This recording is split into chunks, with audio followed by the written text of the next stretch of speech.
So we have the ethanol alcohol or denatured alcohol soaking on a rag on top of the shellac finish. We're going to give that a few minutes. I think you probably want to leave it on at least 5 to 10 minutes. You may want to, as you find it is evaporating, to add a little bit more alcohol on. Now, I highly recommend you use a plastic scraper, like a paint scraper, but then made from plastic. Unfortunately, I cannot find mine right now. I think the kids have been using it. So I do have a plastic scraper of this style that we'll try to make use of today. As you can see, it's only been a few minutes and I can already take off quite a bit of the shellac in one go.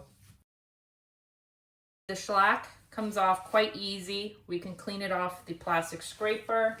Check if your rag is still wet enough and eating through. In this case, we'll move it over now to start over here. And you're going to want to remove as much shellac via this process as you can.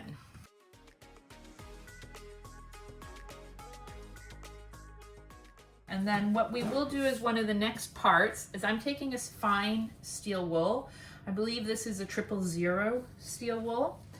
And I will use a little bit of the ethanol alcohol on it. And you're just going to want to now scrub your wood with the steel wool just to get any of the rest of the shellac finish off.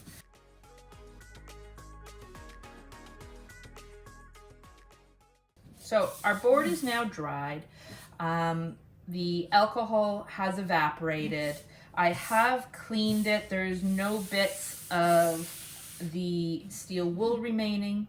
As you can see, there's very little color differentiation between this side and this side. There is a little bit. This is where the shellac was. So we are going to sand.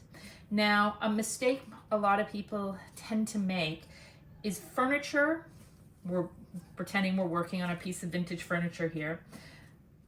Furniture has already been sanded before it was finished the first time.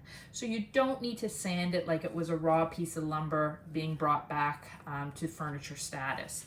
You can start, in this case, I would start probably with 120 or 180 grit, because all I'm really doing is knocking back any wood grain that has appeared up and just double checking that there is no little bit of finish left here.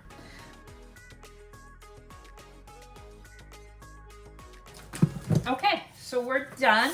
The board is smooth and there is no sign that it once contained shellac on this half.